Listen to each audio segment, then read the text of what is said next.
Welcome to the fifth and final episode of Einstein's Entanglement, a short video series based on the book Einstein's Entanglement, Bell Inequalities, Relativity in the Qubit, published by Oxford University Press in 2024.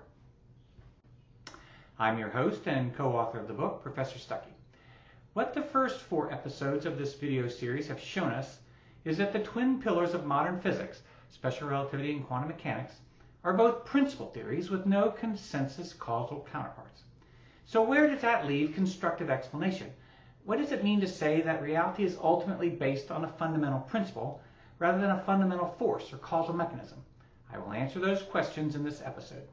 I should warn you that while I'm not invoking any new physics, the nature of reality I'm going to reveal is nothing like anything you've seen before.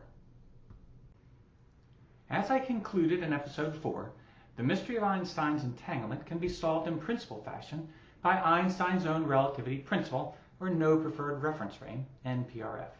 That is, the relativity principle justifies the empirically discovered observer independence of Planck's constant h, giving you the Hilbert space formalism of quantum mechanics with its symmetric average-only conservation per quantum entanglement. We write this as NPRF plus h for short. This is totally analogous to how Einstein solved the mystery of symmetric link contraction in 1905. That is, the relativity principle justifies the empirically discovered observer independence of the speed of light c, giving you the Lorentz transformations of special relativity with its symmetric link contraction per the relativity of simultaneity. We write this as NPRF plus c for short. This serves to unify quantum mechanics and special relativity via their kinematics, the Hilbert space for quantum mechanics and Minkowski space for special relativity. The historical progression is then 2 disparate concepts, the electric and magnetic fields, unified by one theory of electromagnetism, followed by 2 disparate theories, electromagnetism and mechanics, unified by one kinematics, Minkowski space, followed by 2 disparate kinematics, Minkowski space and Hilbert space, unified by one principle, the relativity principle. The kinematic structure of a theory serves to constrain its dynamics. Relativistic dynamics must be Lorentz covariant, and the quantum state vector time evolves in a Hilbert space per the Schrödinger equation, the dynamics of quantum mechanics. You don't have to worry about those technical details. I just want to make a point about the relationship of the entire theoretical structure. But first, let me add a bit to that theoretical structure by noting that mechanics gives us statistical mechanics, which is the constructive counterpart to the principal theory of thermodynamics. That is, we can understand thermodynamic concepts for an object or gas, like its temperature, to result from the random motions of its atoms and molecules. So the more complete picture of unification looks like this.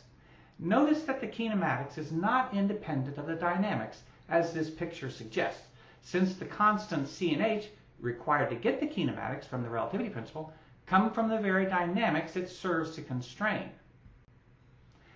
Reality, it seems, is governed most fundamentally by a principle of impartiality that serves to relate the dynamics and kinematics in a theoretically holistic sense. Explanation according to this view of reality is not fundamentally dynamical or causal. Essentially, NPRF plus c is what we call an acausal or adynamical global constraint over the space-time configuration of world tubes, or space-time paths, for bodily objects.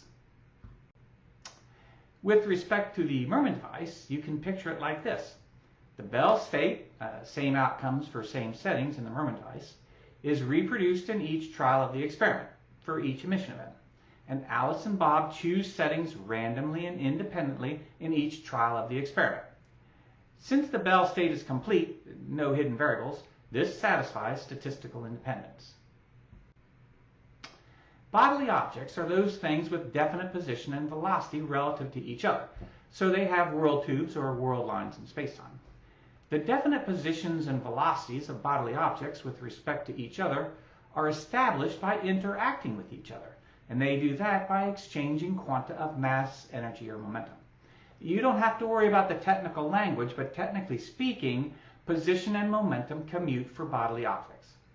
If the quanta also had definite positions and velocities relative to the bodily objects, meaning they also have world lines in spacetime, then they would also need to interact with bodily objects while en route. But then those quanta of interactions would need quanta, and then those quanta of interactions would need quanta. You see the problem. Instead, quanta are emitted from one bodily object and absorbed by another bodily object without interacting with bodily objects anywhere in between. So they do not have definite position and velocity, and they don't have world lines in spacetime. Technically speaking, position and momentum do not commute for quanta. So, whether something is a bodily object or a quantum depends on whether or not it is interacting with the bodily objects in its environment. For example, a silver atom in the vacuum of the Stern-Gerlach experiment is a quantum, while a rubidium atom exchanging 100,000 photons a second with the bodily objects of an atomic trap has definite position and velocity, so it's a bodily object. The bottom line is that bodily objects and quanta are co-fundamental and co-defined by their space-time context. We call this quantum classical contextuality. So, here again are the world tubes for the source and the two detectors of the Merman device, configured according to the adynamical global constraint NPRF plus C. The quanta are distributed according to the adynamical global constraint NPRF plus H, giving a distribution of outcomes throughout space and time in all-at-once fashion, satisfying average-only conservation per the relativity principle. The phrase all-at-once explanation comes from our 2008 Foundations of Physics paper. Therein, we use this Robert Garrosh quote: "There is no dynamics within space-time itself. Nothing ever moves therein. Nothing happens. Nothing changes. In particular, one does not think of particles as moving through space-time or as following along their world lines. Rather, particles are just in space-time, once and for all, and the world line represents, all at once, the complete life history of the particle." This all-at-once explanation has been used by Evans, Liu, Price, and Wharton for retrocausality, Esfield and Gisson for Bell-Flash ontology, Hans Hosenfelder and Palmer for superdeterminism, and Adlam and Rovelli for relational quantum mechanics. Notice there is no causal mechanism being used to explain each pair of the outcomes in each trial of the experiment. This is a principal, all-at-once explanation for the distribution of all outcomes throughout space and time. Don't let this adynamical objective model of reality fool you into believing that our dynamical subjective experience of cause and effect is one giant illusion. Far from it.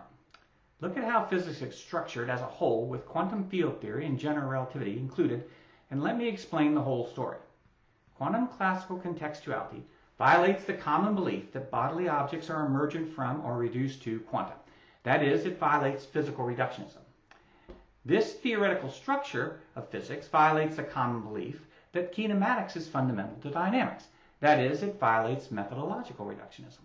And finally, look at where general relativity and quantum field theory reside in the web of physics theories. Their placement violates the common belief that the most formally general theories are the most fundamental theories. Instead, general relativity is what happens to special relativity as you consider larger and larger mass energy densities, and quantum field theory is what happens to quantum mechanics when the interaction energies are large enough to make the number of quanta variable. The basis or starting point for the flow through the web of physics is no preferred reference frame that dictates the equality of all the individual dynamical perspectives. This view of reality is a form of radical empiricism, also known as neutral monism. Accordingly, in summary, reality is the collection of all of our different dynamical subjective experiences from all of our different perspectives, unified self-consistently, such that no one's perspective is privileged. NPRF, no preferred reference frame. Each person can then explain their past and predict their future dynamical experiences as provided by quantum classical contextuality with its all-at-once principal explanation based on the adynamical global constraints NPRF plus C and NPRF plus H. We're definitely not in Kansas anymore. It's not the case that all phenomena are most fundamentally explicable via causal mechanisms. Events, data, and observations are distributed in space-time according to the equivalence of all perspectives. And that means sometimes our dynamical experience of those events, data, and observations is simply not amenable to dynamical or causal explanation. So that concludes the video series. If you've enjoyed it and want to know more of the details that I left out of the videos, you can read our book, Einstein's Entanglement, Bell Inequalities, Relativity, and the Cube.